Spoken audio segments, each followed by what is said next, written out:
Welcome to M Squared TechCast, a live interview show offering the latest news and interviews with the people driving business, technology, and politics in Michigan.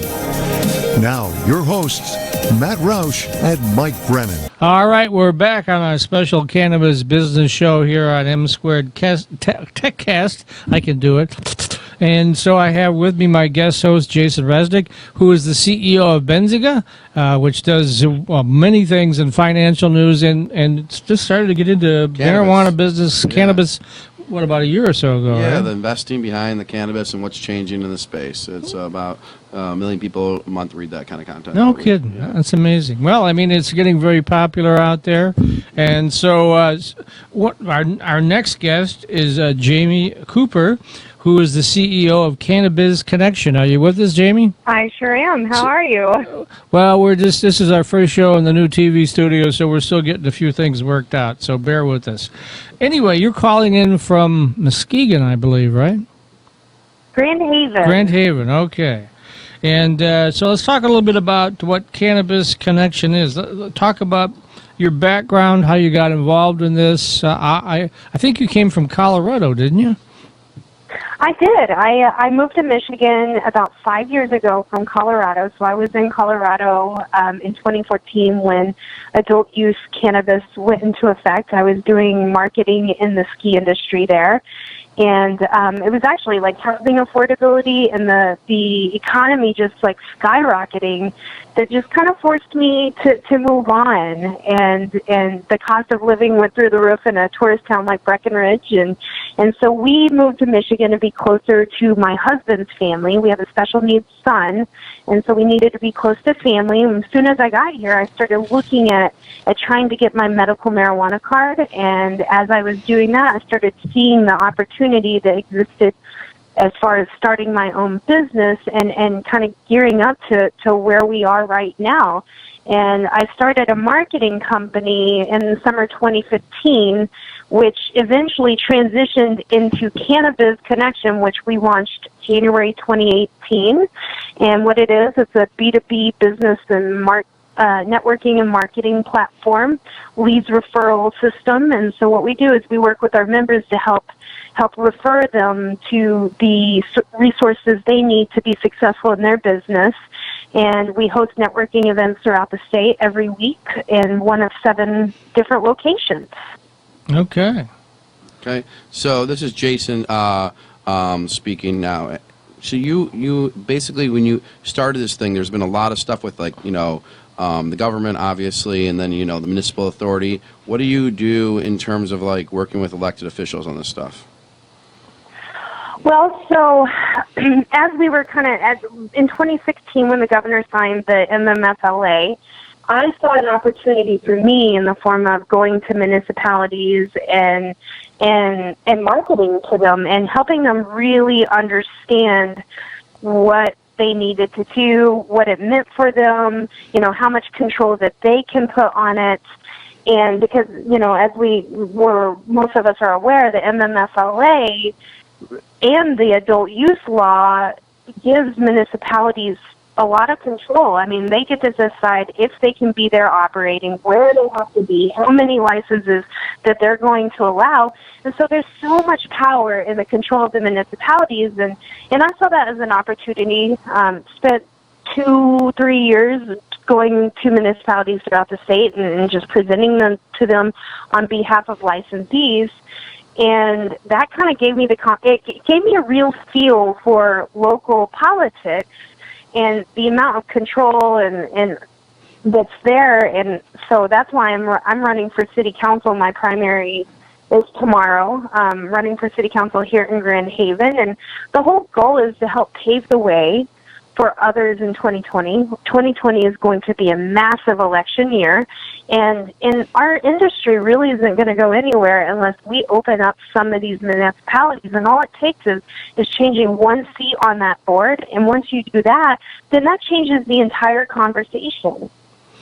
Yeah, and I think it's going to be 2020 before the Michigan marijuana scene kind of straightens itself out. I mean, right now it's still kind of the Wild West. There's, we have emergency rules in effect, and a lot of people are trying to sort out, gee, what role can I play in this brand new, exciting industry that everyone thinks they're going to make a lot of money in, and it's going to take a little while to kind of shake out, right? Right.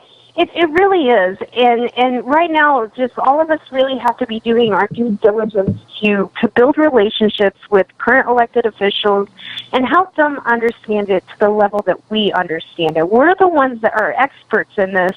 So us as experts it's our responsibility to really help these elected officials understand it better. And we've seen with the MMFLA, being one of the first can come with some serious trials, but we're not reinventing the wheel. I mean, we are the 10th state to go recreational. There are other states that have done this before us. There are municipalities that have already started operating and have businesses going. And so we need to learn from those other municipalities, those other states, and really help these elected officials understand, that they have more control. The state has their regulations, but the municipalities can regulate it even further. Yeah, that's one of the things that we've been seeing. A lot of cities, across the state have been denying, licenses or to open up stores in their city. Is that one of the things you're trying to affect and change? Yeah, the whole goal for this is to just really, like I said earlier, you change one person on that board, even if you just sit down with them and educate them and continue to just be a resource and send them information about it.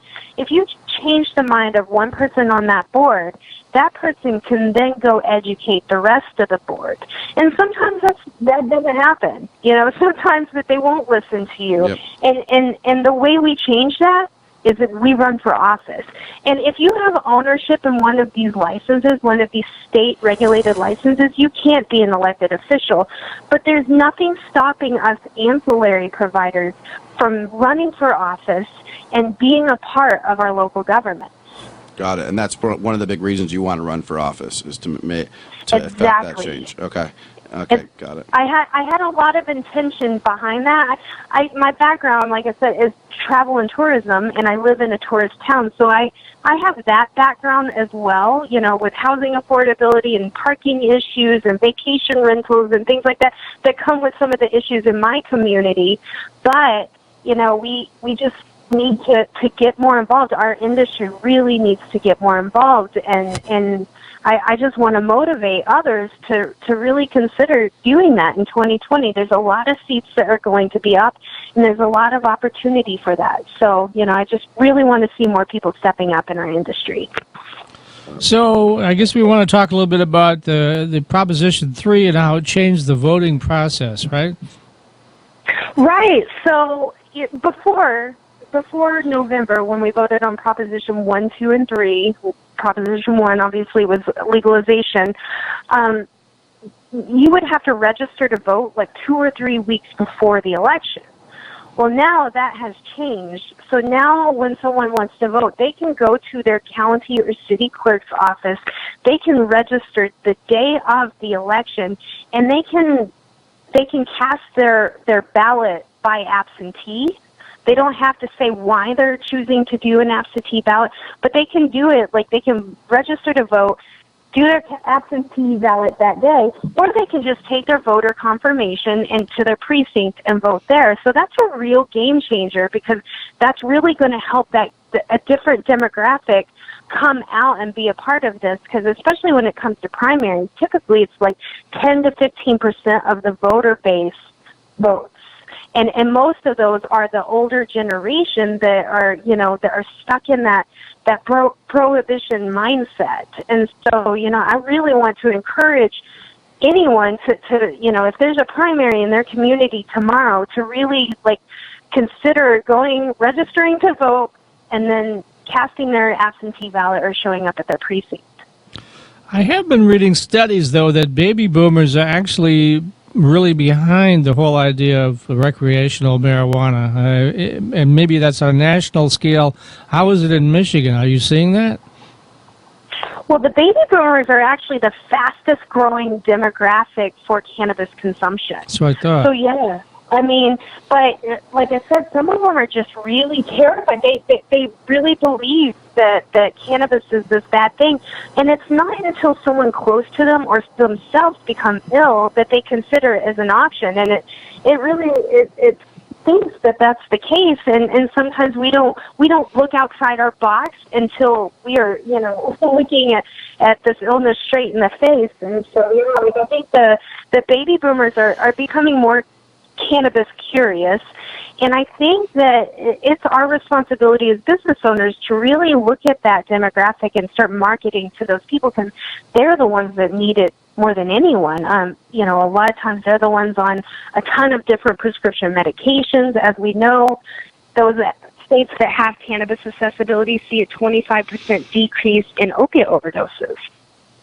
Yeah, and a lot of times these opiate overdoses are purely accidental. Yep, and that's one of the things we see when we do our events in other states. But the opioid, improves. Like, people are using less when cannabis is a viable remedy. I mean, I know with NFL players, it's night and day with all the injuries they have, and they're taking CBD and different things like that. It's made a difference, and that's, I think, why there is this rush to try to get it approved legally nationally, but we're still not there yet. However, baby steps. Congress is and several of the Democrat presidential candidates are really behind the idea of national legalization, right? That's right. There are a lot, and we're seeing more and more of the Republican Party jumping on board and saying that they want to see this. I definitely think that we're going to see some sort of change when it comes to banking. And that I think these small steps are going to really help lead us there. Yeah, the banking issue, right, Jason? That's really big because it's a cash business, which can lead to bad things happening, right? Absolutely. CNBC just did an hour segment on it.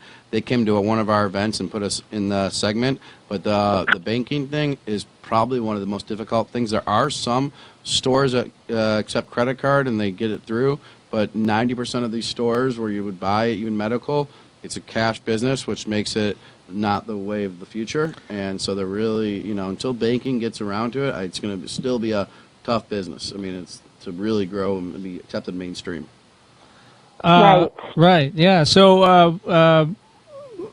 I'm sorry, you were saying, Stephen? I believe there's 2 banks in Michigan that open up just for cannabis. Okay. Well, Stephen Braddock is over there. You can't hear him, but he said there's 2 banks in Michigan now that have opened up for cannabis business. You don't happen to know who they are, do you? Okay. I do. Well, go ahead. Yes. I do, and the crazy thing about it is they don't want to publicly be out there, they want to be outed, say that they're servicing this industry. They won't market themselves, and what they do is they connect with people like me or Steven, and they expect us to kind of refer people to them, and they're charging some pretty outrageous fees, but it is a solution, and it is, it's more than what some banks will offer. I mean, other banks will just shut you right down. Yeah. Yeah, I mean, that's, you're right. Like, they don't want to publicize it because of the government, but like, there's different credit card processors. I know a person that like went through 10 different credit card processors, and then, theirs was there was a different thing. It was delivery. And all this industry, we're right in the forefront. It's like, I remember when I was in college, I did an online textbook store, and people were like, no one's going to put their credit card online. It's not going to work. And it was a real thing. Wherever I was, like, that's the dumbest thing. And I mean, I feel like you're going to have some of that in this industry. Oh, yeah, absolutely. Yeah. About a minute left, Dave? Okay, so with that last minute, you get to talk a little bit more about what you guys do over there at Cannabiz Connection. Let's go back over that one more time. Give a website address, how people can reach out to you. Yeah, so my email is jamie@CannabizConnection.com. The website is CannabizConnection.com, and we host these networking events. Our next networking event is this Thursday in Traverse City. This month we also have events in Flint, in Grand Rapids, and it's just a way to connect with other business owners that are going to help you in your business be more successful. It's a great place for people to come and just learn more information. There are, a couple people there on the podcast with you guys today that frequently attend our events and are members, and we just want to make this industry grow as a whole. And by the way we do that is through the power of relationship building. And so that's what we're trying to do at Cannabis Connection is create that opportunity for us to come together and help each other build our businesses. Got it. How many people come to each event? I'd say like the smaller events are probably around 25, 30 people, and then our Detroit and Grand Rapids events usually range between 60 and 70 people. Got it. Is there a fee to go, or? Yeah, it's $25 if you are not a Cannabis member. If you're a Cannabiz member, then it's a part of your membership, and we have a membership that pretty much fits any budget. Well, why don't you go ahead and do that shameless plug? So how much, what's the membership go for? So our memberships, our 6-month basic membership starts at $299 for the entire 6 months. $299? Yeah, and then any other membership beyond that has some sort of marketing aspect to it where we get you more exposure for your business. Okay, sounds great. That's Jamie Cooper, CEO of Cannabiz Connection out of Grand Haven, and thanks for being on the show today. 4-year students love Lawrence Technological University's thriving campus life, but LTU has always met non-traditional students' needs too. Lawrence Tech offers over 100 degree and certificate programs that can get adult students started or back on track. And most of our classes are conveniently offered evenings at our beautiful Southfield campus or online, so you can balance your social, family, and work life even while you power up your career. Lawrence Tech, where Blue Devils dare.